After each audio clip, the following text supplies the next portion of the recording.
Hello, everyone. My name is Devin from Project No Limits, and welcome to Level Up Yourself, Episode 3, where we discuss all manner of things self-improvement related, gaming related, and self-achievement, actualization related. I collect your questions from Ask.fm, from live chat, where this is being syndicated to Twitch TV and YouTube, and from Twitter, and I answer questions as best as I can that have to do with everything from physical fitness to nutrition to mental issues, anything you can bring up that I'm qualified to answer. Who am I? I have been doing success coaching and personal development all my life. I've read over 700 personal development books, and I've coached small organizations and people for years on how to get to their peak performance. And today, it's my mission in life to help other people become self-actualized and become the strongest versions of themselves. And this show is a small part of my effort to do that. So let's start, and we're going to get to the first question. I usually just rapid fire these. I don't have any preparation. I look on Ask.fm, I read them, and then I go. So the first question I have is actually a question from an anonymous person. And this one was sent a little bit differently, so I have to pull it up. Okay. It's a rather long question. And it's a specific question, which we haven't answered on this show. A lot of our questions have just been general personal development advice, like nutrition and things like that. Our whole last show was entirely about nutrition. But this show, this is about a specific question, and I'm actually going to drop my font a little bit so that I can get this whole question in here. So I'll try to summarize it.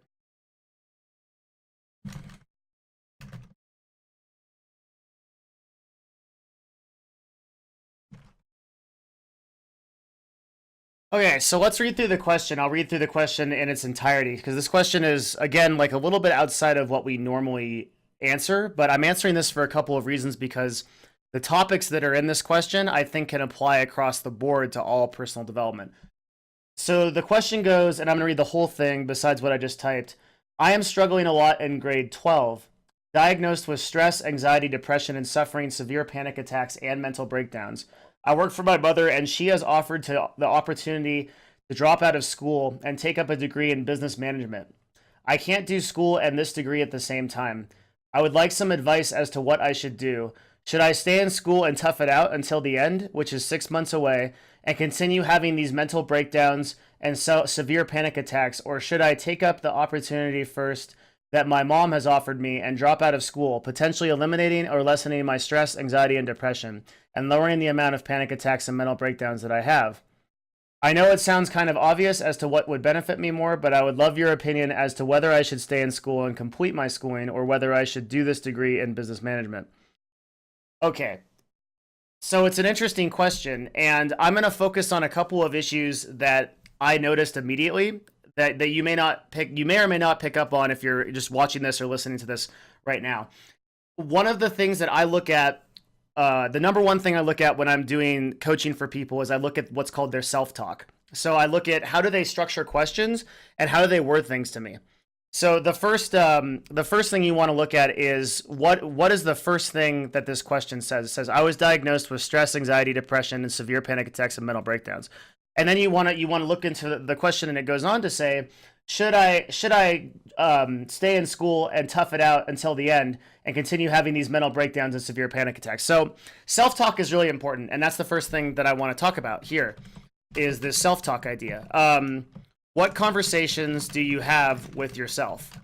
What language do you use? And what conditions in your life do you accept as inherently true or false? So let's get into this. I was diagnosed with stress, anxiety, depression, and severe panic attacks and mental breakdowns. Okay, so this is an identification.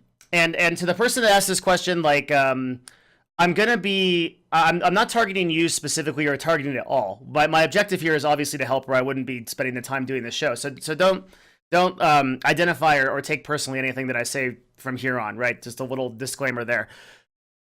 When you tell yourself that you are diagnosed or you have a condition, that you're depressed or that you are having panic attacks or mental breakdowns, that you have severe anxiety, just in that moment, right when that happens, you make it true. It's not the doctor that makes that true for you, although the doctor provides the evidence that allows you to accept that that is something that you want to own.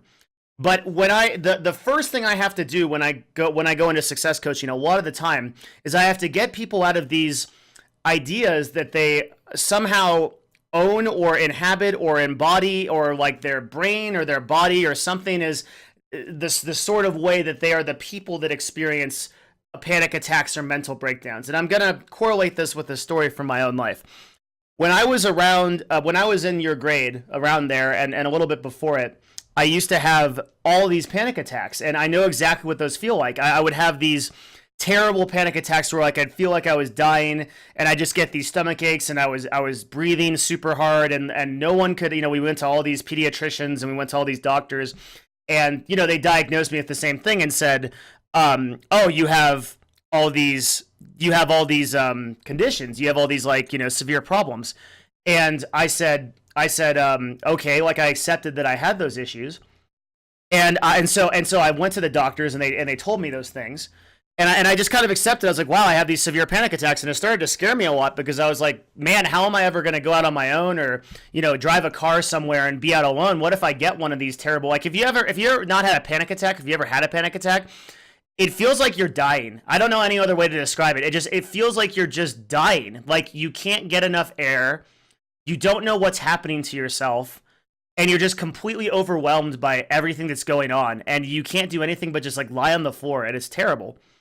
So anyway, I would get these like probably every 2 weeks, and I'd skip tons of school. I'd skip all kinds of classes and stuff. And like I thought maybe school was doing it or whatever. I had no idea. And one day, my dad, I don't talk about this a lot. I don't talk about my family a lot. But my father, who's a truly, truly great person, when it comes down to really awesome, imaginary, inventive people, to a large part to the degree of the person that I am today as a result of who he is and who he has become. So my dad was watching me go through all these panic attacks, and and one day I had this terrible panic attack, and it was a school day. And I was laying in bed, and I felt like terrible, and I didn't want to do anything, and I was just having these hyperventilating issues, and I was just totally decrepit. And my dad walked into my room, and he said, "You're not really sick. You're just pretending. Like you're such a little baby. Like you can't even go to school. Like you can't even be normal." And my dad never talked to me like this, like ever. He was the nicest guy, humble, everything you could imagine, just the kindest guy. No idea what was going on, but he's going off. He's going like you're lazy, you're useless. You can't even get out of bed. Like what's wrong with you? And I started getting so freaking mad. I was so angry that like this guy was insulting me. That this guy was just like I was just so mad. I can't even describe to you how mad I was. I stood out of bed and I was just like started cursing him out, and I was like, "You have no idea like who I am." Like we just started going off. And then he like right in the middle of this shouting argument going back and forth for about 5 minutes, like he just drops it and he's like, "Hey, let's go for a walk on the beach." Just says it like that, like really calm, right? "Let's go for a walk." And I was so taken aback by it. I was like, okay. I was like, okay. I had no idea. I was so mad. And then I just got so taken aback by the change in tone that I just agreed to go. Anyway, we go out in the car. We're walking on the beach. And he says to me, the first thing he says to me after like 15 minutes of silence from there, he goes, "You're not feeling any panic attacks right now, right?" And I said, and then I was the first time I had become conscious of it. I said, "No." And I said, "Whoa, I'm not. Like, I'm not feeling panicky at all. I'm not feeling anxiety at all." And he said, "Yeah." He said, "That's right." And I had realized that my dad had actually intentionally fabricated that entire thing just to make me realize that it was mind over matter. And I promise you, this is a guy, I'm coming from a guy, I had panic attacks every week, every 2 weeks. I never had one again. Never even close. I never had one again from that moment on. It was completely a mind over matter thing. It was because I had accepted what the doctor's opinions were, what everyone else's opinions were, and what everyone else's external story was of what I had. And because I accepted that, it became true. And I experienced those things. And I'm telling you that as long as you identify with the list on the screen of all these things as stress, anxiety, and depression, all these things, like these things are all going to be things that you have, and they're going to get worse and they're going to dominate your life. But it's not you. It's not you as a person. Like if you have a debilitating mental illness like schizophrenia or severe clinical depression, like not depression, but like severe chemical imbalances that they can measure in a lab, and like all those things, then okay, we can have a conversation about your challenges in life and that sort of thing, right? But even then, it does you no benefit to identify with the illness. It does you no benefit to say to someone, and I can't tell you like how quickly when a person asks me, like, what do you do? It's like, oh, I do success coaching. They say, oh, maybe you can help me with then there's some problem. They identify themselves as quickly as possible by their illnesses. And like maybe this is something in Western society or something in modern society that we do. I don't know why this happens, but for some reason it's like people identify themselves first by what's wrong with them or what they think is wrong with them. And that's not the way to go. You've already answered this question, because we're going to read it again as people are kind of probably unsure about the second part of this question. Let's go back to the self-talk thing, right? Should I stay in school and tough it out until the end and continue to have these mental breakdowns and severe panic attacks? Okay, right there. Your self-talk is saying, if I stay in school, then I have the mental breakdowns and panic attacks. That's it. If I make this decision, then this happens. You're the one that's creating the causal relationship between those two things, right? That's crazy. Like you're basically guaranteeing that if you stay in school, you're going to have panic attacks because you're owning it. You're saying, yeah, it's going to happen. What if you change that to say, should I stay in school and work on myself and overcome the panic attacks and overcome this and make sure I'm not that person? Like the totally different change of perspective, right? Totally different. Now, let's take the second part of that sentence. Or should I take up the opportunity that my mom has offered me, drop out of school, potentially eliminating or lessening my stress, anxiety, and depression, and lowering the amount of panic attacks and mental breakdowns that I have, right? So what that says is that you've already decided that one of these answers is better for you than the other one. You've already decided that staying in school is the worst answer because you're going to experience all of this stuff if you stay in school and it's going to be terrible. Therefore, I don't like telling people directly what to do. Your question is asking me to tell you what to do. And I can't tell you what to do. I don't know. I don't know you. Ultimately, my answer is not going to be as well informed as the answer that you can come up with of whether you should stay in school or you should pursue this opportunity. But I can tell you, I can go out on a limb here and tell you that certainly if you're trying to become a stronger person, you should tough out the 6 months in school, because this is the thing that you're afraid of. You're definitely afraid of the first option, and you're definitely thinking about dropping out of school because you definitely see the grass being greener on the other side of this. And then there's a lot of practical reasons to stay in school also, which is like if you're doing high school, or you're at the very end of your college education, and you have 6 months left and you invested that time in it, you're going to go through your entire life wishing that you had finished that 10, 20, 30 years later. Now, I'm cheating a little bit because I happen to know the age of the person that asked this. So I'm telling you have 30, 40 more years and probably 10 to 15 more years before you figure out what you're really doing. You don't want to make a decision like that idly and cancel out your potential opportunities for the future because it was too tough. You might be in pain, and your pain might last for a minute or a day or 6 months. You might have pain every single day, but eventually it'll go away. Eventually you'll stop feeling that pain. If you quit, though, it'll last forever. Your pain will last forever. Your regret will last forever. You are already suffering, so try to double back and get a reward from it. Don't quit, and then when you quit, you're going to let that huge list of mental illnesses and those doctors and everybody win. And they're going to, the amount of people I have an appreciation for medical science, and I have a special appreciation for what doctors do because they work very hard. But that said, the medical industry is not infallible, and one of my huge problems with medicine is that um, if you have a 90% chance of dying, so let's say you have stage 4 melanoma, and a doctor tells you you are probably gonna die, um, and they word it like that. They say that you're in the 90, you have a 90% chance of dying, and they word it like that. They use that language instead of saying you have a 10% chance of surviving. That they're selling that person short because that person could easily be within the 10%, easily. But because they say you have a 90% chance of dying, that person goes into depression, that person generates cortisol, that person has all kinds of biochemical responses that then lead them to fulfill that destiny, and they probably are going to die of cancer because they're so depressed. And that's why you hear so often the guy that laughs it off and says, oh man, that sucks, like, guess I better start eating some vegetables or whatever, you know, they make a joke of it. Like, yeah, I'm not trying to say that this is a magical painted world where that guy's going to survive, but he certainly has better odds. And I'm saying don't let yourself get caught up in like the talk and like the identification. Like, so many people have difficulty with this issue because they take power from illness.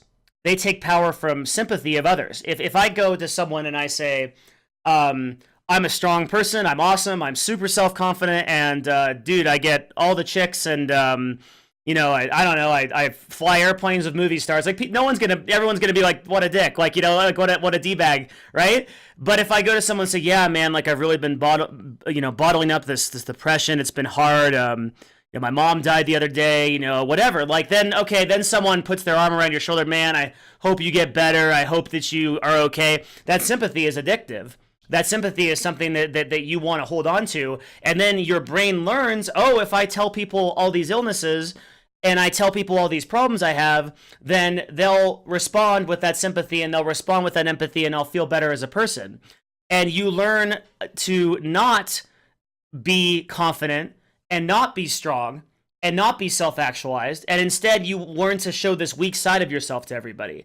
The dark side of that, though, is that it will always hold you back from doing what you really want to do. And it will always hold you back from being the person you really want to be. And it will create untold amounts of suffering. Incredible amounts of suffering because you keep believing that you're held back and pinned down by these things. And that's no way to live. You know, there's no way to live by the external opinion or response of what someone else thinks of you, or what someone else thinks that you should be, or what your problems are. You shouldn't let anybody else define that. And like, there's a lot of, I mean, for me, I can't tell you, I've told this story a couple of times, but I can't tell you how many illnesses and neuroses, from everything from anxiety to panic attacks to ADHD to manic depression that I was diagnosed with when I was a kid because I didn't do well in school. I didn't go along with the medium. I didn't like it. I didn't like the standardized testing. I didn't like the people. I didn't like being somewhere at a specific time. It wasn't my type of thing. And I responded very violently to it. And so all these experts drew these conclusions that I was this certain sort of person. And yet if you met me today, you would think that I had my head on my shoulders, that I was very self-actualized, and that I was pretty successful. No one would say that I was those things. They'd be crazy. So don't define yourself by what the experts or doctors or whatever think. And then finally, I think the last point of this is that when you word your question like this and you say that one path is going to really try you and challenge you, and one path is going to eliminate all of this stress and anxiety, like, it should be obvious for any personal development person or any cold reader to look at that and say, well, the right thing you should do is you should go and do the thing that makes you feel better. And I'm going to tell you, no, don't ever do the thing that makes you feel better. Go do the thing that scares you.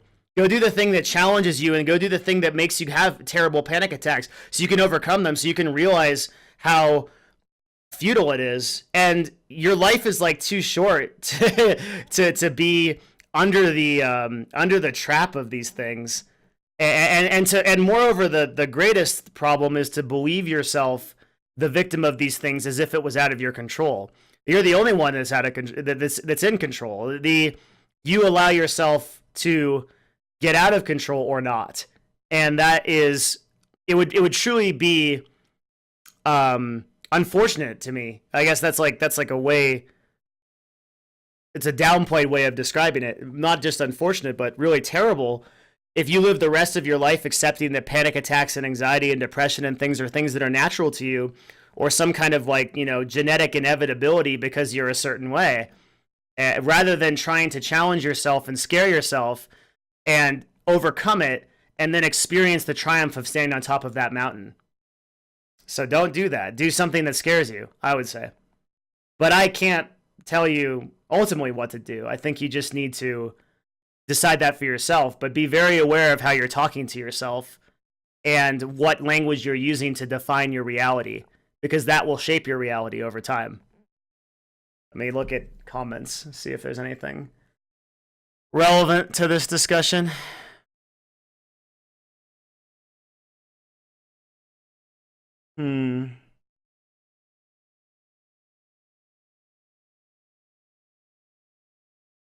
So one comment that says, I used to have panic attacks as well, but after college, after I realized what you said, I haven't experienced this again. I don't know if he overcame them himself, either way. And then Vonkus in chat says, it's called a self-fulfilling prophecy. Yeah, absolutely.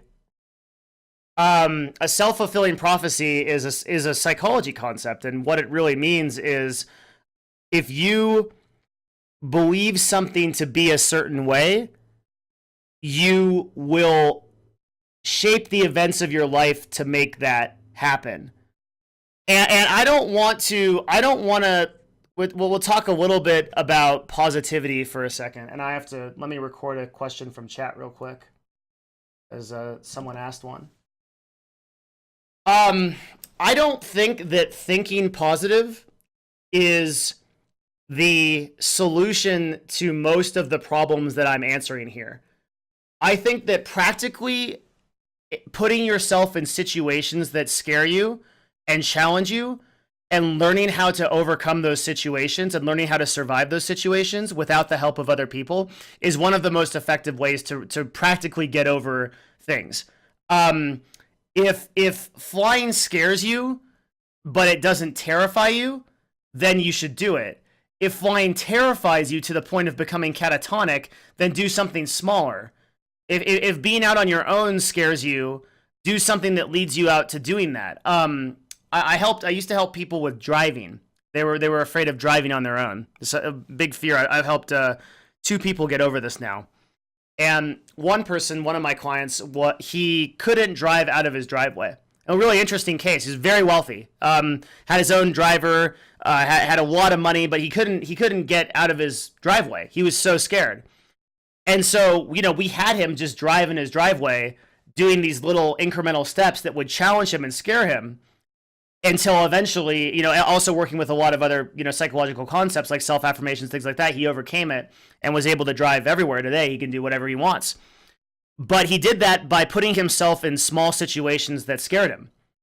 And this is sort of going into another topic, but one of the things that really frustrates me about our current generation is that we don't do things that scare us anymore.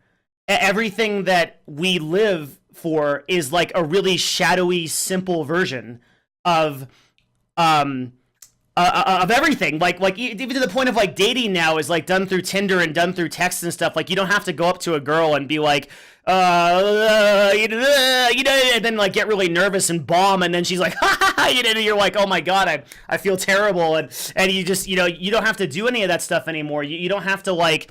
All these job interviews are conducted online, and like all these social situations are handled via text and handled via email and everything. It's like we've forgotten how to confront each other and how to do things that scare us. And I think that if you want to be successful, if you want to be a self-thinking individual that's exceptional, you need to do a lot of stuff in your life intentionally to scare yourself. One of the thing, a little bit of a corollary to this, I'm competing in this event called Tough Mudder, which is this 12-mile obstacle course.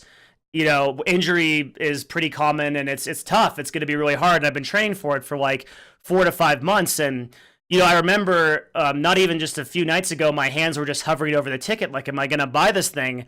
I can just back out. You know, no one's going to care in my community. No one's going to ask me any questions. And I did it because it scares the hell out of me. It really does. Like it's doing a bunch of stuff that I don't know if I'm physically capable of, but I'm pushing myself to that next level because if you go through something that's really hard, if you challenge yourself to something that's really hard, especially something you think that you can't do, then when a real tough situation comes up later, you'll be up there and you'll be like, I went through this, so I can go through anything. And that's why the military, particularly the US military, has a lot of these training programs that get soldiers to do scary stuff that makes them try to overcome what they think they're capable of. And once they surpass that, when they're actually in a really messed up situation, they can say, all right, I can do this. I can get past this. This is something that I'm stronger than because I fought this. I did this. And that's a very important thing to have. I don't feel like enough people own that. And so especially when I get a question from, you know, an obvious first worlder that has a very easy life, you know, and I'm not excluding myself from that. I have a very easy life. I'm also a first world person. That's why I have to challenge myself to do these things. My immediate response is go do the thing that scares you, even if it causes you pain. And the problem with personal development and the problem with a lot of self-help these days is it's very yin focused. It's very, just be and allow things and be positive and think very clearly about your result and your result will come. It's like, no, you need to immerse yourself in the scary. You need to go open the door that you think the monster is behind. You need to go into the shadows in your closet. You need to go find those things that scare you and you need to do them because that's going to make you a stronger person. And that's what success is born out of. Those failures, those fallbacks, those step backs, those fears, those moments where you think everything is lost. When you triumph over those, you're stronger than you ever could have imagined. You need to do things that scare you. So that's why I always think that that's the preferable way to go, as long as it's not going to kill you. But even a small chance of death is probably okay. Like I could die at this thing. You know, there's a small chance that I could die at this thing. People have died there.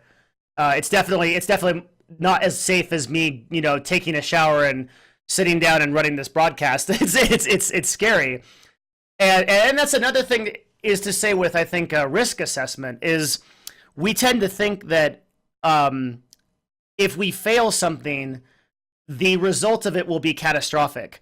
When very rarely will the results of something be catastrophic. Very rarely will it set you back to the point where you are irrevocably screwed for the rest of your life. There are few things in life that will make that happen. There are a couple things that you should avoid. This is why I don't think anyone should do like heroin, for example, no matter what. Like even if you think of it as a challenge, like just avoid it. There are things that aren't worth the risk. But the majority of things that you have to do, like go talk to somebody that you would be uncomfortable talking to, go into the middle of a Starbucks or a public place and lay down on the floor for 20 seconds. Just lay down and see what happens. And get it back up and then resume your normal day. And you'll find out, like, that's something that I guarantee you that out of however many people are watching this, probably 50, I would say almost all 49 have not done something like that. And if you do something like that, if you go into a Starbucks and you lay down in the middle of it, and then you just put your hands out for 20 seconds and just wait, and then get back up, nod your head, and leave, the worst you might get is some weird glances, but they're not going to call the SWAT team. They're not going to call the helicopters. You're not going to get 4 stars in GTA 5. You're just going to walk out, and it's going to be over, and you're going to be like, wow, that wasn't as bad as I thought it was. So doing things that challenge you and doing things that scare you, always a good thing. Comments and other things. Let's see.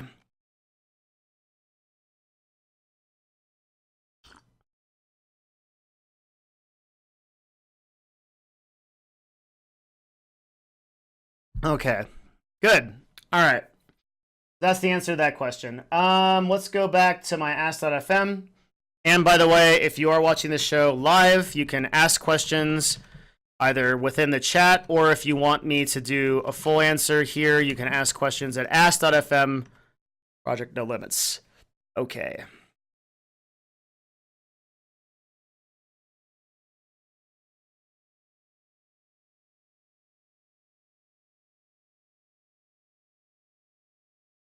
Okay. I like this question. This is sort of a continuation of last question. We're gonna go on kind of a big tangent, I guess, like another branch. This is a continuation of the last episode. What are the actual benefits of exercise? Obviously, it's not calories burned. Eat one meal and exercise for 10 hours if that was the case. How do you lose weight? And what do you actually have to do to stay even? Okay, so we talked a lot about nutrition and exercise on the last episode, which is available via YouTube if you want to watch it. And I kind of like this question because it will clear up a lot of misconceptions about how exercise works. I do believe that fitness is made in the kitchen. And I think that 70% of the battle is nutrition, and probably 30% or less is exercise. That said, though, I'm gonna, how do I preface this in a way? I think too many people think of exercise as just a way to lose weight. And every time I hear someone say I don't need to exercise because I'm thin, it drives me bananas. Because there are so many benefits of exercise that are well past just losing weight.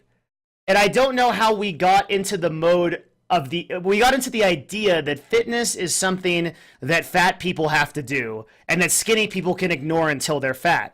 That's nonsense. There's huge benefits of exercise. Increased cardiovascular systems, increased VO2 max, increased blood longevity, almost guaranteed to live 8 years longer than you would normally if you walk 3 times a week. Less terrible diseases, less rare diseases, less genetic stress, which results in genetic-based diseases, less cancer, less tiredness, more energy. Like, just go through the list. There are so many reasons for every single person on earth to exercise. So I want to separate the idea of exercising for these calories burned. Like, that's got to go. You need to exercise because you're a human being. You have to exercise because you need to move. You are a person. You are a living organism. You can't just sit somewhere and just be all day. I mean, you can, but eventually you're gonna feel like shit. It's gonna lead to disease. It's gonna lead to problems. It's gonna make you feel bad, and you're not gonna be motivated. You're not gonna be at your anywhere close to what you could feel if you were exercising. So, just because you might be thin or you might have a great metabolism, you aren't excluded from this. But let's talk about this particular misconception. So.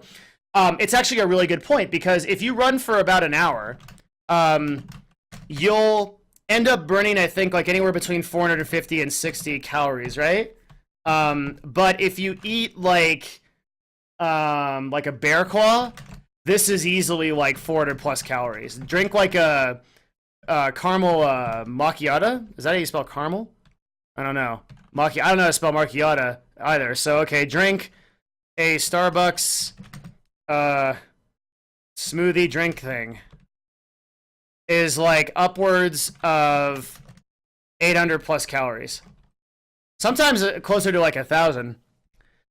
So the common idea is, okay, so you're telling me that I would have to run for 2 straight hours to make up one drink. That's crazy. Like, why isn't everybody 500 million pounds if that's how exercise actually works?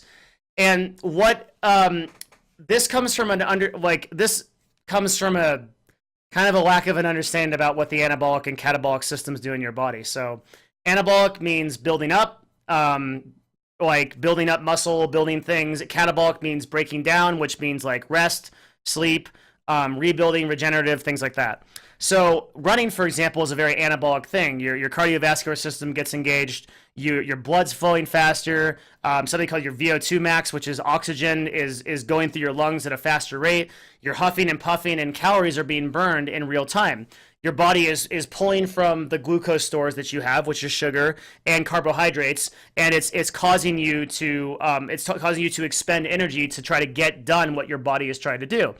And in that time, you're going to burn more calories. Okay, and you'll burn about this many calories. But what this doesn't take into account is that the metabolic rate or the heart rate heart rate of the body continues to be elevated for hours afterwards. And in regular exercise, this is permanently increased. So what I'm saying is that if you exercise regularly, you will burn more calories than a person who doesn't, passively. And that's what's called your resting metabolic rate, is your base metabolic rate is how fast your body churns out calories. If you exercise a lot, you're going to be more efficient at burning calories and getting rid of your waste, and your blood is going to be able to carry those toxins out, and everything's going to be better, so that you can actually passively burn off a caramel macchiato, whereas another person might take, anywhere between 1 or 2 days to passively burn off that kind of thing. Also, there's a rate of caloric burn that goes after your workout. So as I run, I might burn 400 calories, but then later on the next 2 or 3 hours, as my heart rate calms down and my calories keep burning, I'll end up burning another 200, 300, 400, 500. Now, what's really, really cool about this is when you look at something like weightlifting, and there's a reason why anybody that's listened to me do fitness advice or any of my physical training stuff, I have always said that every single person should weightlift, no matter what. I really believe that. I think even if you're like a 90-year-old person, like, you should be there with the 1 pound weights, like, yeah, like, just go for it. And one of the really big reasons behind that is because the damage that weightlifting does and that it's required for your catabolic system to rebuild your muscle, passively burns calories at an incredible rate. So if you're lifting really hard, the analogy I use is that with running, you may burn 3 to 5 hours of calories afterwards, but with lifting, you'll burn for 12 to 16 hours. So you're still burning those calories, still using those carbohydrates, proteins, and sugars to try to rebuild your system. And that's why if you ever look at anybody that weightlifts, they got to eat a lot. I mean, they got to eat a ridiculous amount. Like, some of them have to eat 4,000, 5,000, 6,000 calories a day. Or if you look at someone like Michael Phelps, for example, eats 11,000 calories a day, still gets his still keeps his weight nominal. And there's a couple reasons to that. There's also Michael Phelps is kind of a unique situation because he, being that his temperature is different in water, his body actually burns far more calories because he's swimming in certain different water, which is why, like, if you want to lose a lot of weight really fast, look up ice therapy. Like, look up going into like an ice bath like once a day, or taking very cold showers can increase your metabolic rate by a lot, and you'll burn a lot more fat that way passively. So weightlifting actually helps you burn way longer. And to give you an example, and I need to make sure my numbers are right on this. I think a pound of fat is 4,500 calories, but how many calories is a pound of fat? 3,500. Wait, roughly. Let me just do a quick look up that. Okay, so it's generally, this is just a really big overgeneralization. It's not technically completely true, because calories come in weight. You really have to ask a separate question about calories. That's a huge topic, but let's just assume for now, and I'm going to write assume, 3,500 calories equals 1 pound of fat, okay? If you run 3x a week for 1 hour, burning 450, then And what my objective here, my outcome here, is to show you the long-term benefits of exercise from a body, a metabolic point. You burn 1,350 cal a week, or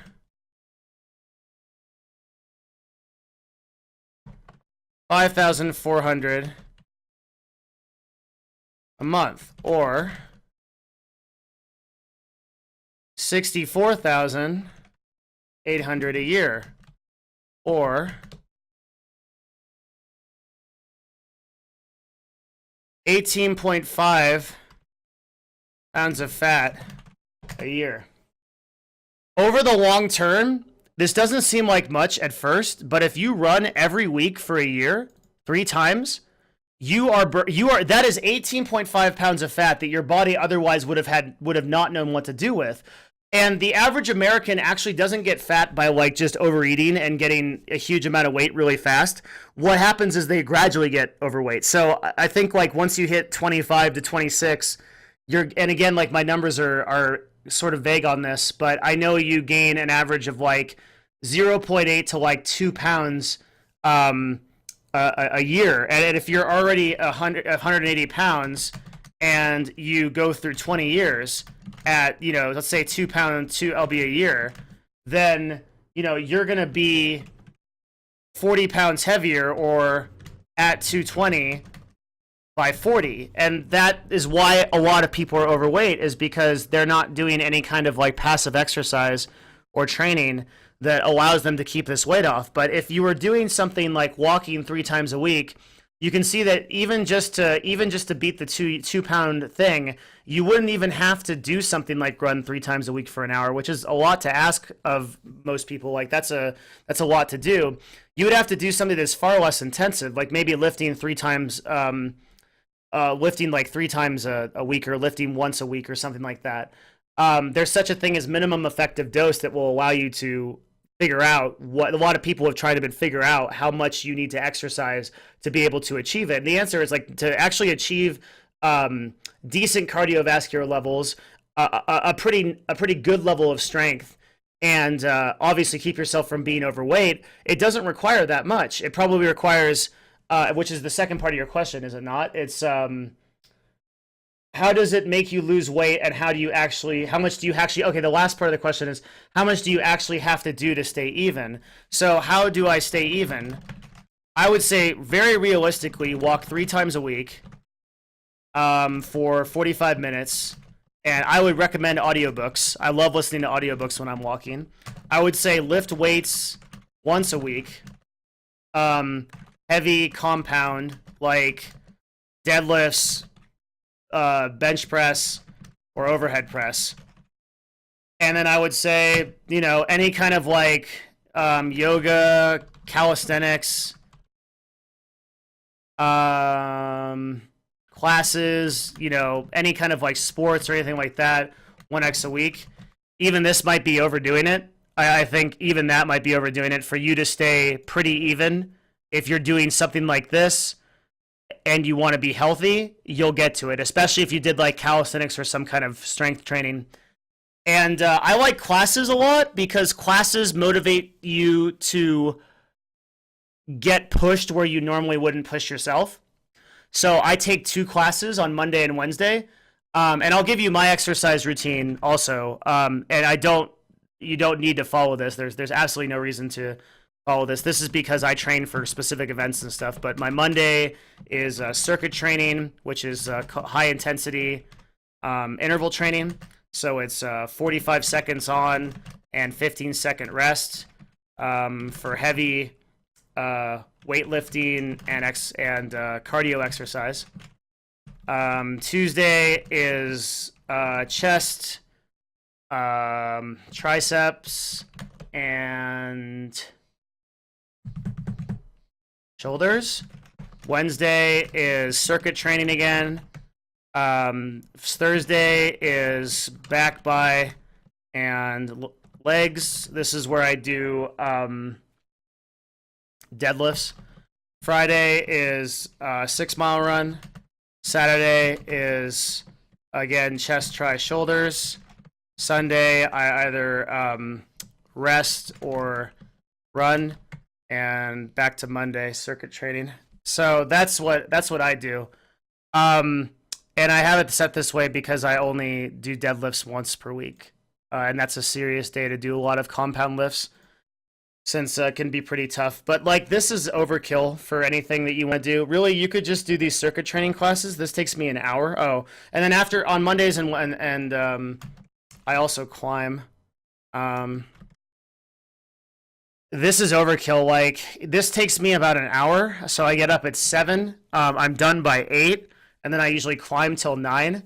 So it takes me a grand total of 4 hours if I want to do just Monday and Wednesday, and I could pretty much be in the top 80 to 85% of fit people. But I want to be in the top 98%, so I have to do all this other crap. But you don't really have to do as much as you would think. Let's see if I can find either comments or questions. Let me scroll up.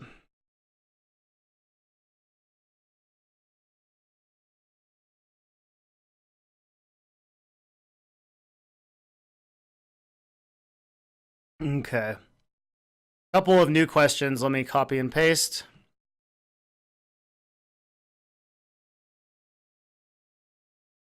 Appreciate the questions. Awesome. And then one question here. So those are the actual benefits of exercise. I'd say like anybody should walk. At the very least. I think everybody should do that. Oh, so there's a good question in chat that has to do with this, and that's on exercise from Cappuccino. How do you actually gain weight? And this is not an answer that requires me to do anything but write one word. Eat. I'm 56 kilograms. I'm American. I don't know what that means. I play squash twice a week and gym 3 times, and I can't put anything on. So I had a lot of friends that their metabolism is so fast. You're probably, between the age of like 15 and 25. And their metabolism is so fast that they can't actually gain weight. The simple reason is you just don't eat enough. And I know you're going to tell me I eat as much as I can. I eat all the time. I eat tons of stuff. You don't eat enough. Like you're not eating enough. Like I'm talking about every 2 or 3 hours, you should be having like just anything you can imagine. Even if you have to dirty bulk it, like even if you're just going to go for like bear claws and pastries and pasta and stuff like that. Like if you are exercising a lot, but you're not gaining weight, it is simply a factor of not eating enough. And like you have to respect how much 6,000 to 10,000 calories is in a day. It's a ridiculous amount of food. Like it's more food than any. You have to train yourself to be that hungry. Like it's more food than any human being can reasonably eat. I have to eat so much to exercise. Like I eat every 3 or 4 hours, and like my lunch today just before I got on the show was a full Trader Joe's salad, which is a meal in itself. It's 650 calories. 2 pieces of naan bread, 2 large half-pound turkey burgers with just like an hour before that I had a protein shake with 50 grams of protein, 45 grams of carbohydrates, banana, 5 strawberries, and yeah, and then for dinner I'll have like something crazy again, and I'll just keep eating like that. And I don't snack, but I make sure that my meals are like that. And I have a hard time not losing weight because if I don't eat like if I don't eat like that, I'm gonna not gain weight. So it really is a factor of what you eat. And you may not want to do the protein shakes, but you can trying to think of like what you could do to supplement that.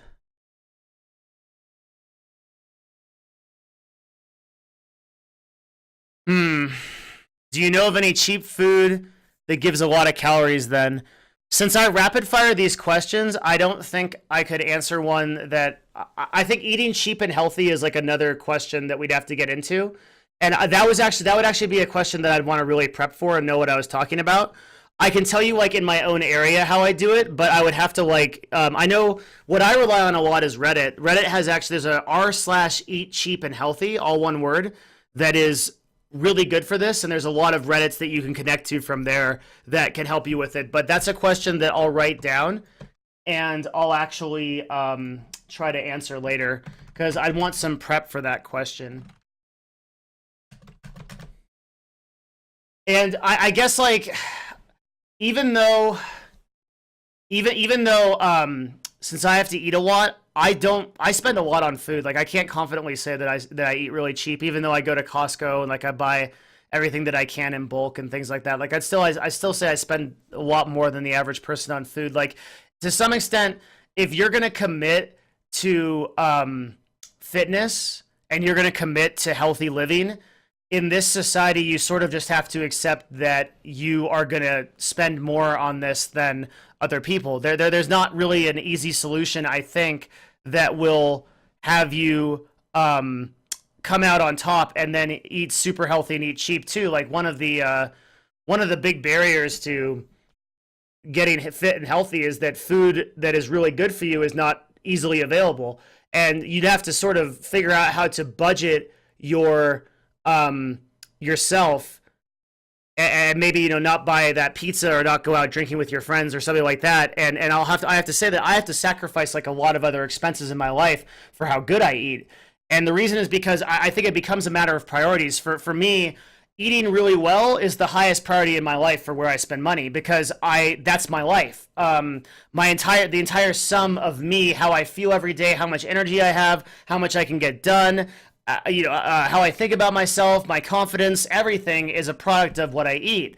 And so I know that putting myself on that high tier to spend a lot of money on eating is really important. That's something I'm always going to do. Like I will drop out the social situations. I will drop out my car. I'll drop out a lot of stuff before I drop out eating well. And it's just a matter of kind of changing your priorities. Like if you are going to live healthy and you want to feel that way, you can't necessarily, to kind of a funny joke in this instance, but you can't have your cake and eat it too. You have to make the choice to live that way, and it's going to be harder.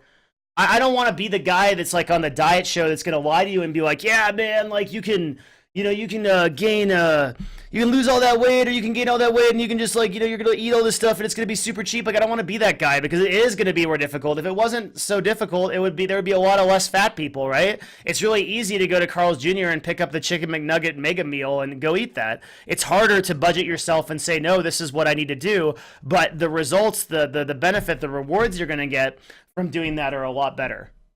I don't know. I need to talk more about it, though. I apologize if that question, like the question is not meant as a cop-out. I just think that I need to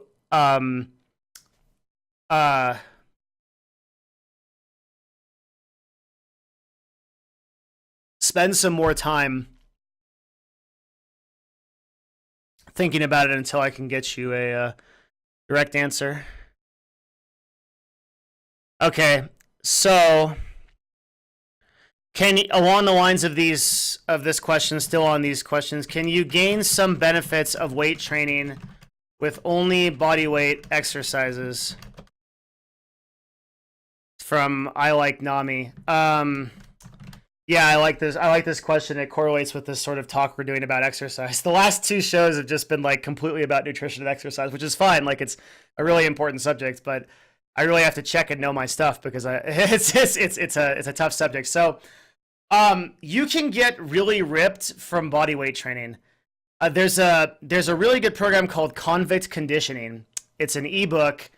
I don't know if it's sold now or if you just can find it online. Probably, I think it's sold by someone, or maybe it might actually be a real book on Amazon. But Convict Conditioning is a book. It's a little bit hype. It's like marketed so it has you believe that like people that go into prison get ripped because they figure out how to do all these calisthenic exercises and they get huge. And if you're doing push-ups all day and you're doing like sit-ups and pull-ups all day, like you can get pretty scary.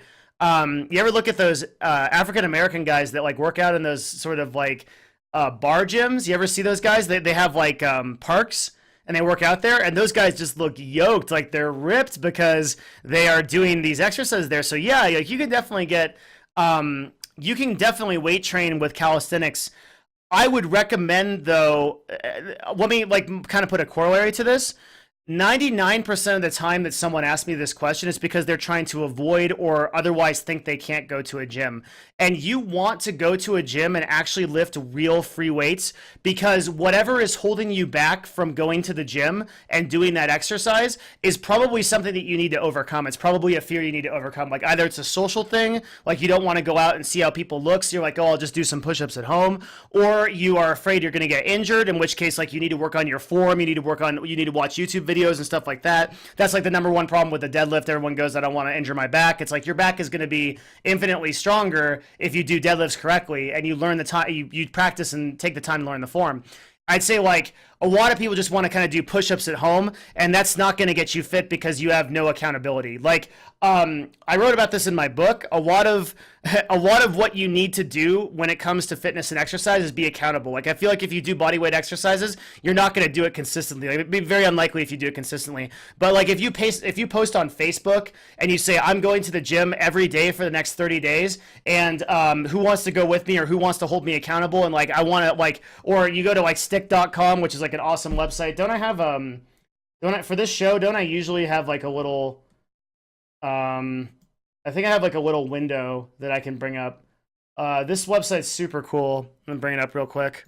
Stick.com is this website where you put some money on a goal, and let's see if I can find it. STICKK. There we go. So I'll pull this up real quick.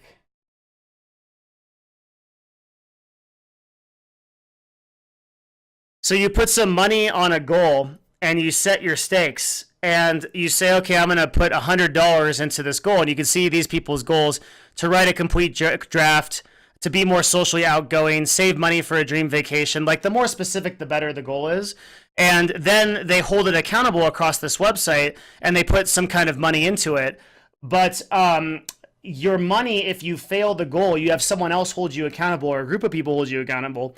If you fail the goal, is donated to your least favorite charity. And I think the number one charity on this website that people don't want to donate to is, and I'm not casting any stones here and making any political statements, but I believe it's the Dick Cheney Foundation. The George Bush and Dick Cheney Foundation is the most hated charity, and so your money will donate to a charity. And so what they've found is that by doing these kind of things, by holding yourself accountable, you have anywhere between 60 to 30 to 70% more. What's the word? The word that where you are sticking to something. Compliance rate? I think it's compliance rate with your goals than you would normally, because you have to, you're being held accountable for that. So, yes, you can get ripped doing bodyweight training, but I think that you would benefit more from learning weightlifting, from learning free weights, because it will challenge you and because it will take you out of your comfort zone.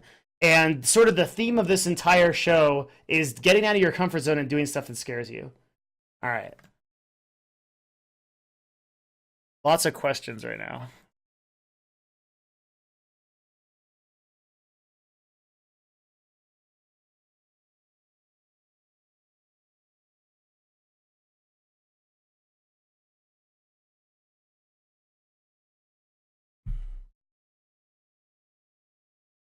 Corollary question from Braconius. How to lose weight with a knee injury? I would say calisthenics can help you a lot. Pull-ups, push-ups. Trying to think of something. Rowing might help you a lot. Rowing can really help you a lot. I row also, and that's made a big difference. I'm trying to think of some other stuff. Pretty much anything you can get your heart rate going and really like improve that aspect of that. I had to think about it a little bit more. But those are the things that come to mind. With a knee injury, like I would actually say that weight training might be right up your alley because there's a lot of stuff you can do without really strong knees, like overhead press, bench pressing, rows, anything like that. Unfortunately, like you can't. I wouldn't recommend like any of the deadlifts or things like that. Like anything that kind of like requires you to bend your knee. And then anything you can do in terms of stabilization or things you can do to accelerate the process of healing, like yoga or qigong, would be really good. Anything that kind of gets your internal energy going, I think will help a lot. But for you also, like if you have a particular injury or something that's holding you back, my recommendation then always becomes watch your nutrition closer, like watch what you eat closer. There's a couple of ways to lose weight, right? So on losing weight, like you can take drugs, you know, supplements and pills. You can exercise. You can fix nutrition, right? Saying like those are the three kind of general ways to do it. You kind of have to decide on what percentage are you going to devote to each. So maybe like for me, for example, I would say probably for me, I'm more like 60% exercise, 30% nutrition, and 10% pills. And that works for me.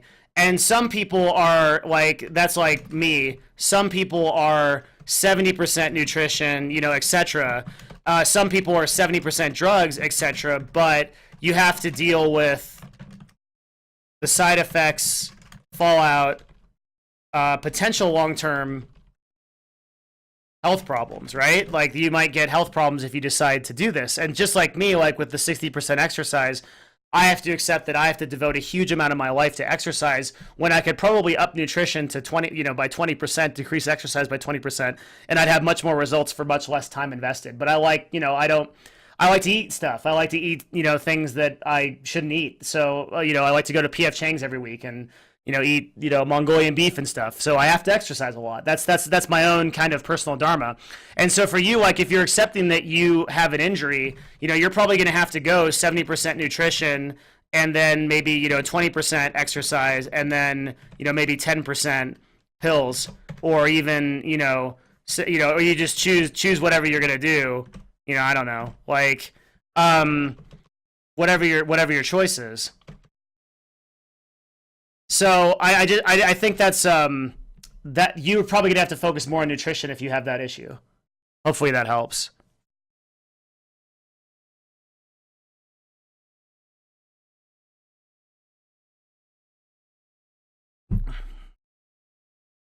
That said, like, there's some other nutrition things that I think everybody can do, like regardless of how well you like to eat or you know, if you like to eat good food, there's some things that everyone should cut out of their diet that'll make a big difference. If you want to know more about that, then we did an entire show on that last time, episode 2. So you'd be able to take a look at that if you were interested. Okay, I got that one.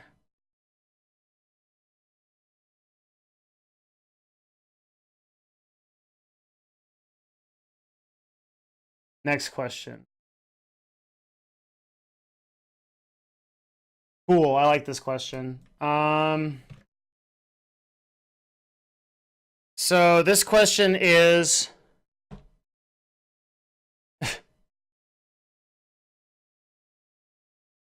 sorry, saw something funny outside. All right, this question is: what are some actionable ways to improve self-discipline, particularly when it comes to daily routine, maintaining a healthy sleep schedule, and being consistent with work and personal projects? People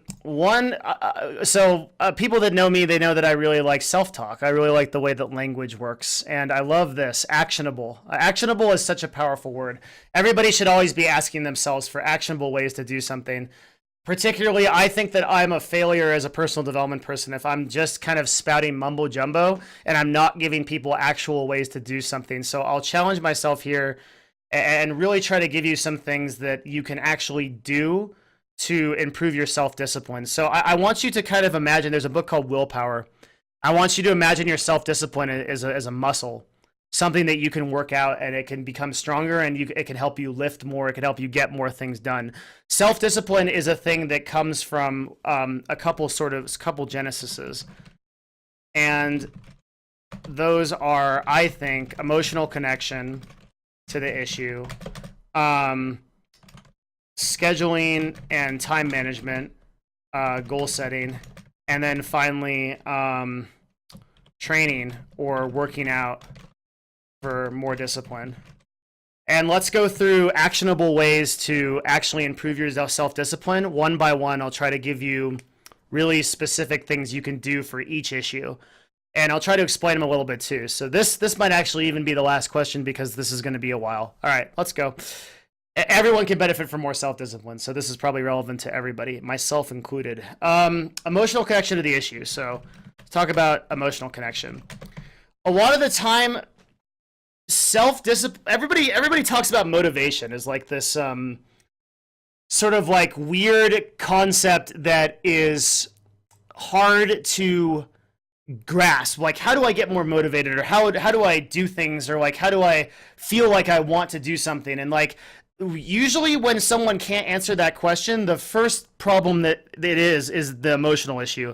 Emotional connection, what I mean by that is that you need to get really fired up about the issue that you're attacking. You need to be really excited about the issue that you're attacking. And the way that you do this, the action is write down the reasons and emotional connection as to why you want this.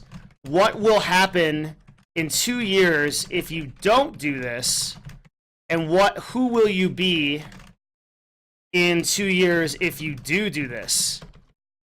So let's take something from your question. Maintaining a healthy sleep schedule. Okay, I like this one. That's something I can personally relate to. I've battled with having a bad sleep schedule for years, and I've kind of finally gotten to the point in like the last year where I very consistently go to bed and wake up at 6 a.m. And how do you get motivated to wake up at 6 a.m. every day and go work out? I got very, very clear about why I was emotionally connected to that issue.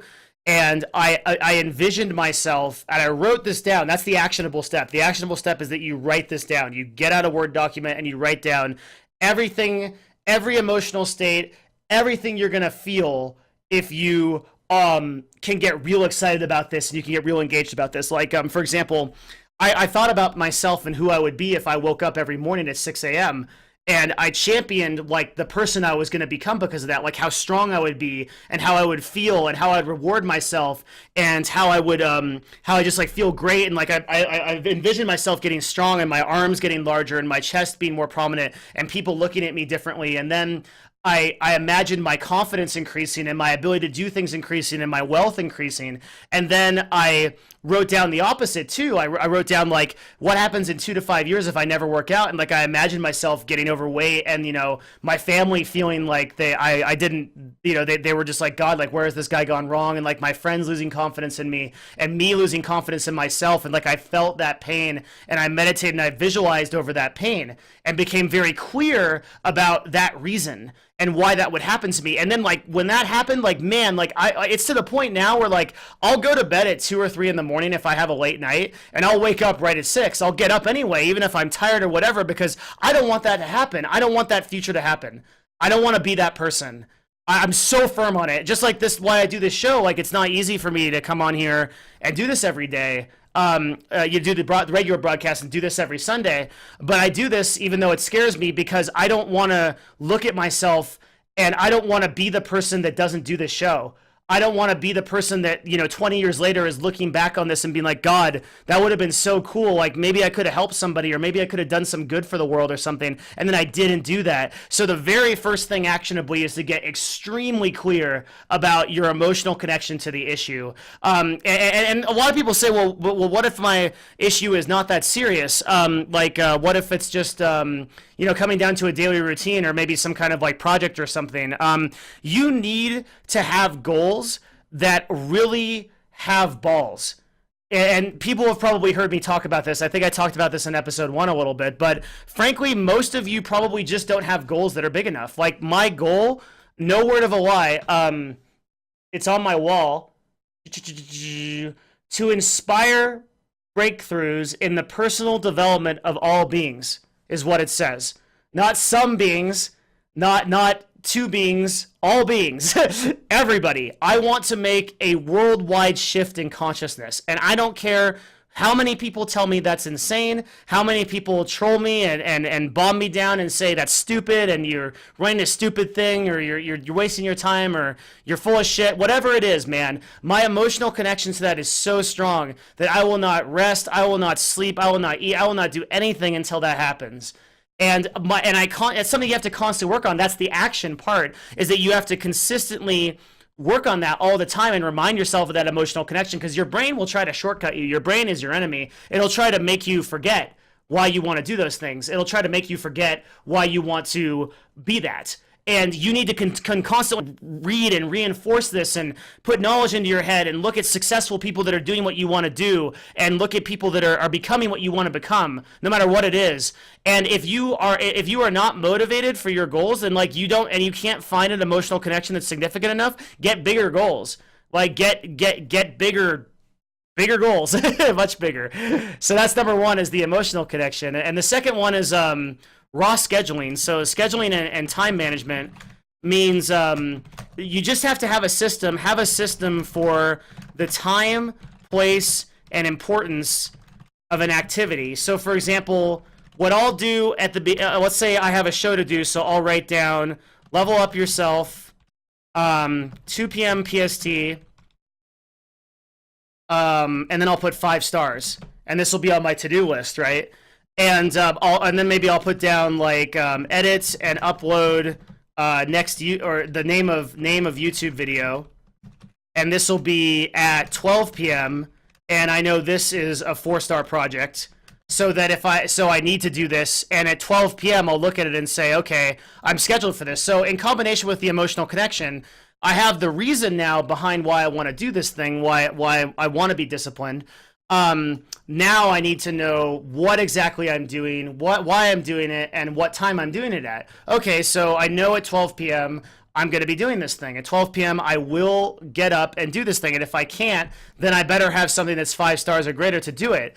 And a lot of the scheduling and time management thing also comes down to eliminating distractions, which means I would actually like physically like shut yourself out from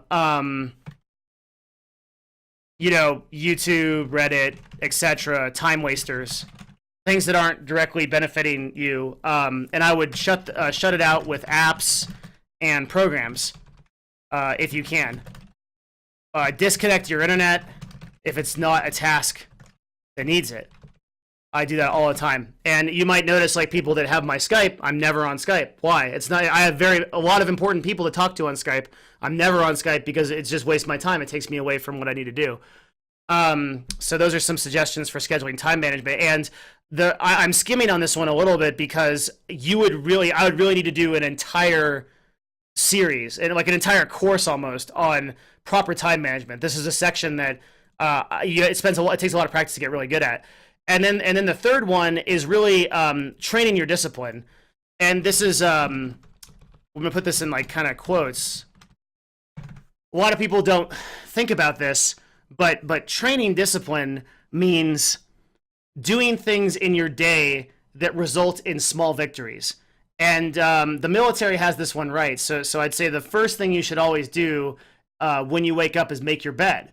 Sounds like a really silly thing that like your mom would tell you to do, right? But everyone in the military does this, and they've done it since the inception of the United States military, and probably long before that. I think it's going back as far as the Roman legions and probably further.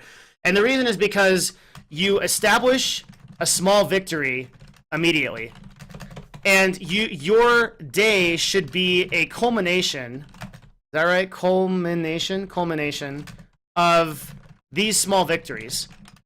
So if you brush your teeth on time, that's a victory. If you make your breakfast when you're supposed to do it, that's a victory. If you call someone that on time, or you show up on time to an appointment, that's a victory, right? the way that you train your self-discipline to become very good at it is you gradually do these things on set times and meet your own expectations, and like you're going to grow that muscle every day as a means of improving your self-discipline by doing that. Yourself will grow, and that's another thing on training self-discipline. This is why I recommend 10 minutes of meditation a day, because I think this is one of the best things that you can do to actionably increase your self-discipline. The training part of this is really kind of just providing the backbone and providing the sort of muscle memory per se that these two things should allow. But I'll tell you, if your emotional connection to the issue is strong enough, it'll shut out these other two things. When you really want something, or when you have to do something, and it all depends on your own personal definition of that priority, right? But let's say that your dad has a heart attack, and you're in the house, and you have to drive him to the hospital. Okay, you could have been doing anything. You could have been talking to, like, you could have been just like on the last leg of like getting a supermodel to come over tomorrow, and like you would drop that, take your dad to the hospital, and get him well. So it all has to, because your emotional connection to that issue is really strong, right? You remember that scene in Fight Club where he pulls a random guy out of the convenience store, and he pulls out his wallet, he puts a gun to his head, and it says, like, who are you? And the guy's like just shivering, and he's crying. He knows his life might be over, and he's saying, why do you work at this convenience store? And the guy's like, I wanted to be an engineer, I wanted to be this, but I quit. And he goes, why did you quit? And he's like, I don't know, I was afraid. And he's like, all right, if you don't go back and take those classes, I'm going to kill you. I know where you live, I'm taking your driver's license, I'm going to come back to your apartment, I'm going to kill you. And you better be in those classes in 2 weeks. And then he's like, now get out of here, run away. And the guy runs away, and he just throws away the wallet. And Edward Norton is like, why the hell did you do that? And he's like, because I remember that the quote was iconic, but it was something like, tomorrow is going to be the best day of that guy's life, because his emotional connection to the issue changed. All of a sudden, that issue became the most important thing for him to do because it was life-threatening. And you need to get yourself to that point. With physical fitness, for me, my emotional connection to that issue is so strong. The stuff I've written about that issue is so strong that I would be terrified if I didn't. God, I'd be so scared of the person I would become if I didn't do that. If I didn't go out like tomorrow and do my circuit training, I would hate myself. I would be like angry at myself to such an extent that like I don't want to deal with myself if I miss that. I don't want to see that person. I'd much rather have the victory and come home and be like, yeah, it's like 8 o'clock. I'm up. My day is ready. I've got, how many hours? I've got 6 hours before my broadcast to help and do things and make a difference. That emotional connection can supersede every other thing. And so the emotional connection is really the most important part. If you don't have this, then I don't think any amount of time management or training is going to help you. You need to have some kind of emotional connection to the issue. Yeah, okay. Let me go check comments.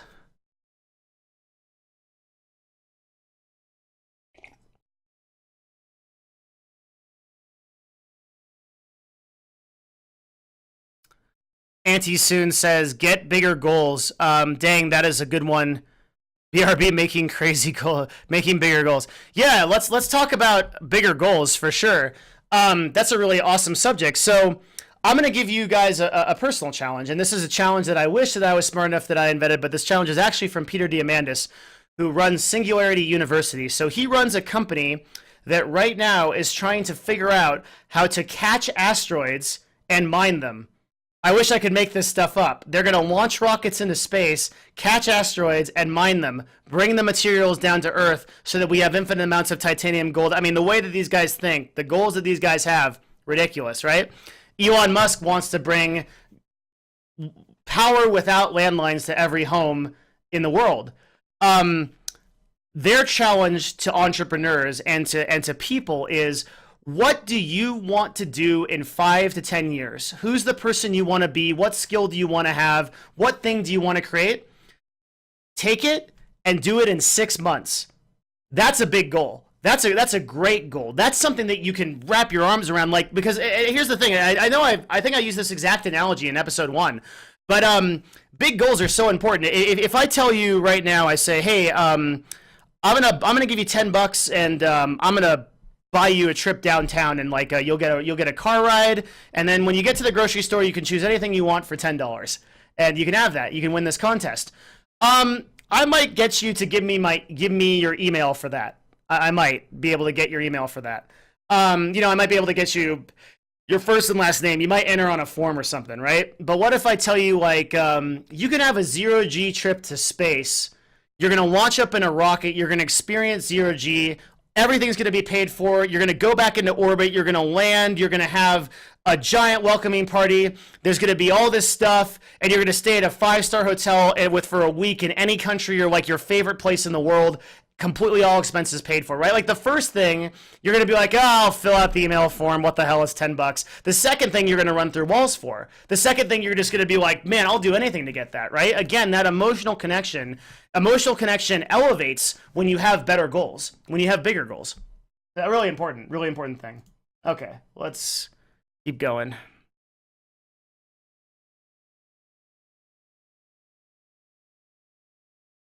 Love the question on self-discipline. I talk about meditation in episode 2 of the broadcast, but I'm also doing a video specifically on meditation, so I won't answer that here, but I'll do everything you need to know about meditation. In a later video.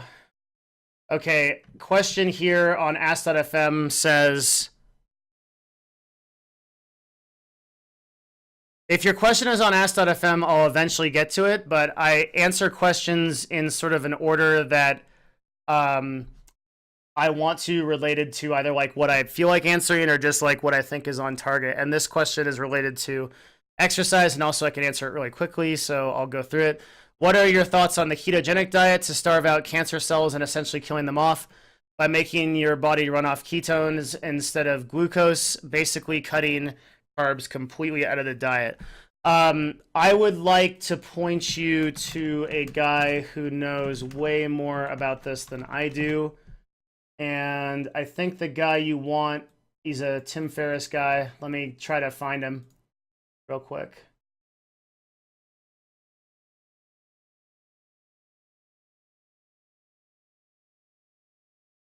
Dr. Peter Attia and his blog. First of all, is going to have infinitely more research on this subject than I have. And this is one of those questions that I don't really feel qualified to answer. So I can tell you that ketogenic diets are very promising based on the studies that I've read for eliminating illnesses and eliminating disease like cancer, but I don't think there's any causal relationship.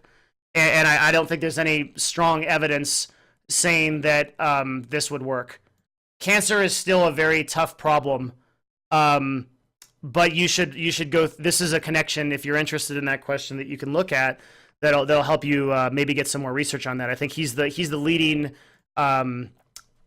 scientist on ketogenic diets and that sort of research. To me, I still don't think that there's any really reliable way to beat cancer. And believe me, I've listened to a lot of these podcasts and nutrition and all these things that people say, but the truth is, like, we're all really vastly different organisms. Like, every body is really different, and everybody is really different, right? So everybody is really different, and it's hard to say, okay, what works for one person, like, oh yeah, I went on the carrot diet and I got rid of my leukemia by eating 5 pounds of carrots a day. That's actually a real story I heard from a person I knew. And, okay, that might work for you, but maybe that doesn't work for the next guy because his cancer cells are slightly different or something slightly different. Or, like, one thing to realize about diseases is that diseases are really smart. Cancer and like even flu viruses and things like that are very, very smart. There's a lot of books about these that can tell you, like, they're actually really scary because they can do things like make decisions and react to different kinds of inputs and things like we can. So I don't think that cancer is like easily going to be beat. And like, if there's promising research, that's great. But I don't think that we're going to find a solution to cancer that across the board works for a really long time. And I'm sorry to not, be the pillar of positivity there, but yeah, that's just how it looks. We're pretty behind in medical science overall. Hmm. Um, let's see.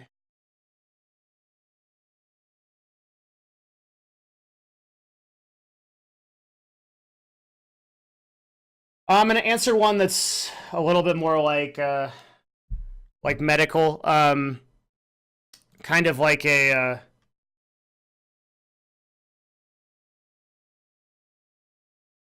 more like a like training one. Do you have any advice for upset stomach or digestive problems? Yeah, short term, I would do pu'er tea is really good, and ginger, and then peppermint as a oil or tea is great. Long term, I'd recommend probiotics, digestive enzymes. You can just look these up on Amazon. Really good. And I would look up just general nutrition, and that's C episode number 2 on this link.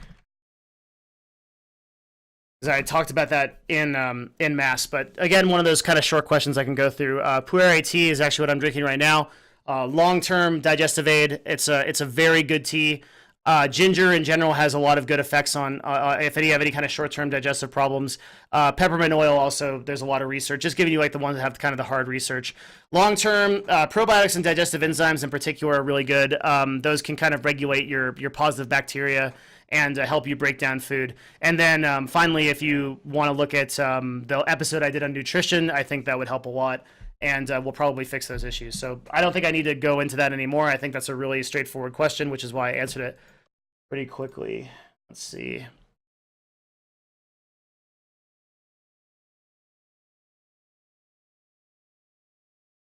Have you heard of smart? This might be the last question I take. Have you heard of nootropics, smart drugs? If so, do you have an opinion on them? Yep. I've looked into those, and there's a lot of promising research on them, but there's also a lot of like really bad side effects and stuff. I'm going to point you towards Tim Ferriss and Joe Rogan podcast on YouTube. And there's a whole discussion about smart drugs that I think you're going to get a lot more out of than if you answer this. So a lot of people are saying, like, why are you directing me to other people? It's because if I don't have an answer for your question that I think is like really good and stellar, but I've heard someone that knows a lot about it and talks about it, I'm going to give you that person rather than try to bullshit you through an answer. And I think that this question can easily be answered by that. If you're looking like for something like out of like Limitless or something like that, like I don't think that exists. And like generally, I think that you can probably achieve the levels of mental focus and success building that people that high level entrepreneurs enjoy without the use of drugs. And like you should, my general opinion on them is that you should avoid them.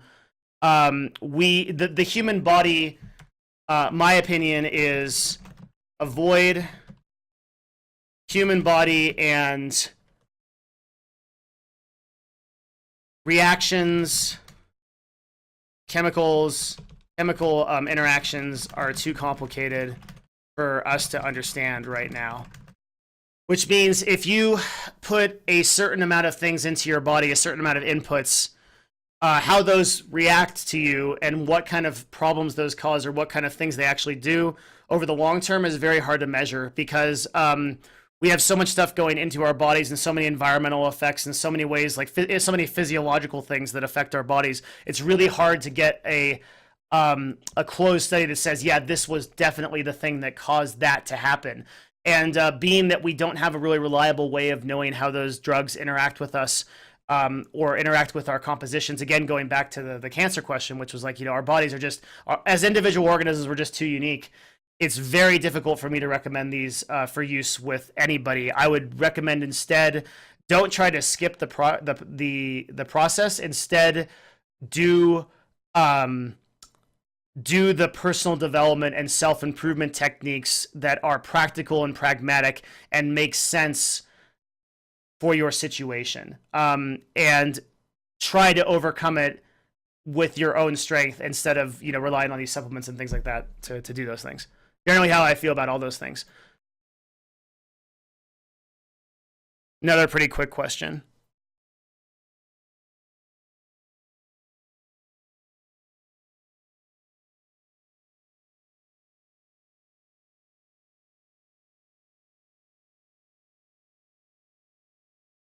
Okay. Anemia says, stop looking for easy buttons. Yeah, not to sound too harsh, but that's like a great comment. Yeah, I think that again, like I don't know I don't know how far I am gonna go in the world trying to sell this, but look at, yeah, do the work, put the time in, be afraid, and do something that scares you and do something that challenges you. Like, stop looking for all of the easy ways to get around stuff. I think like there's enough of that. Like, only easy day is yesterday, man.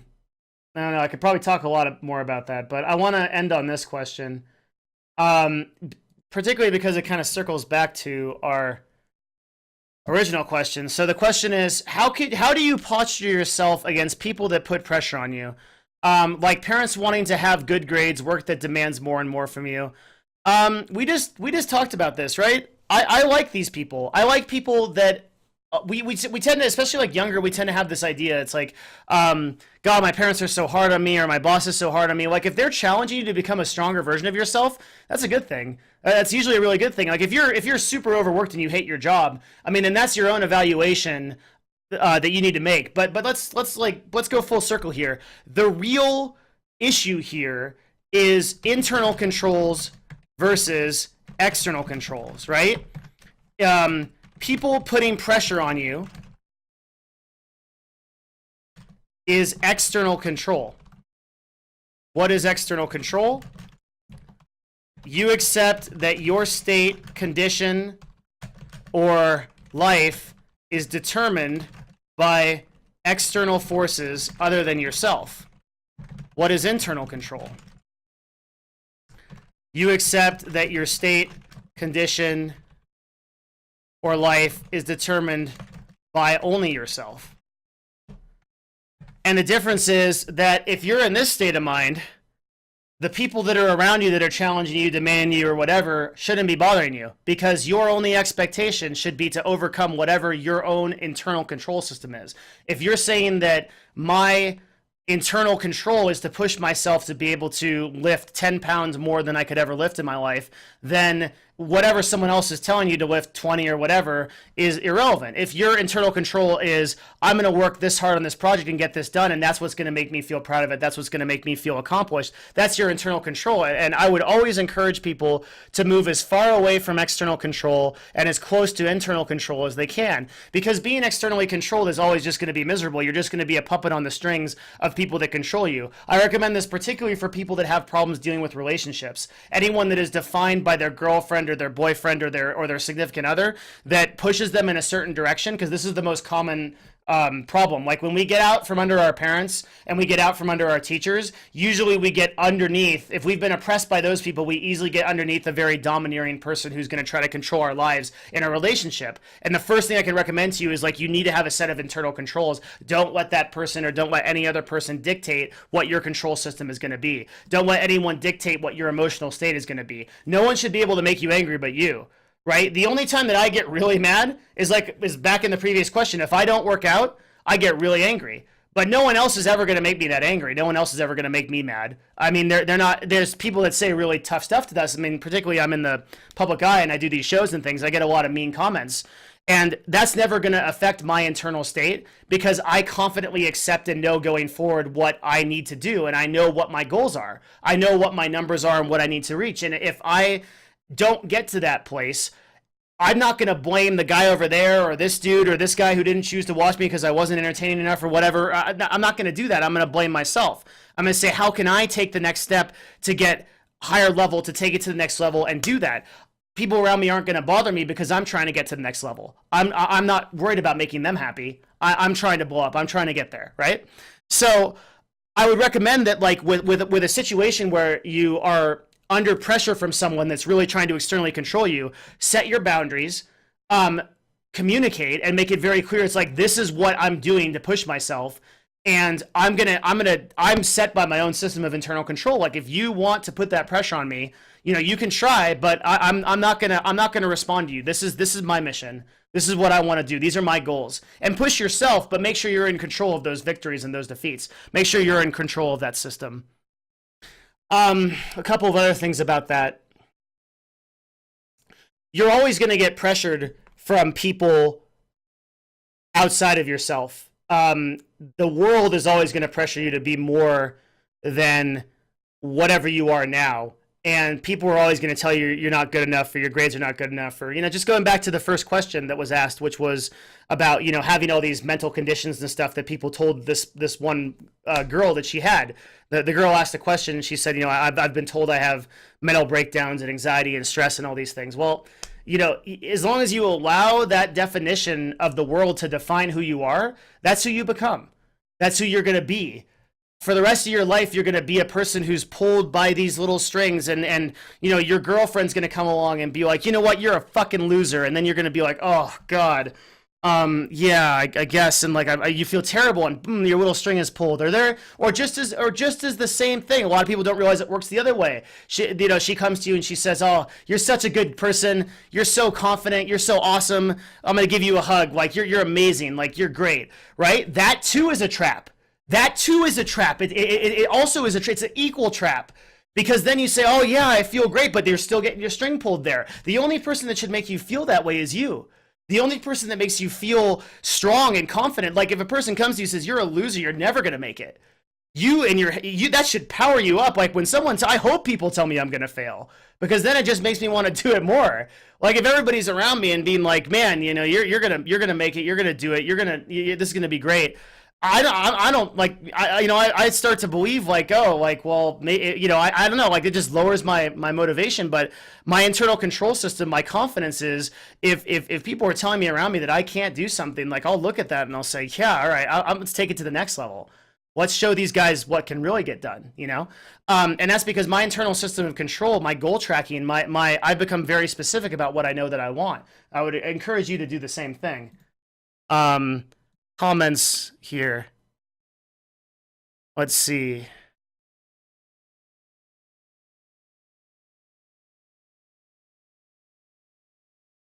Okay. I think that's. Is there anything else I want to say on that? Because I think it's a good place to call it.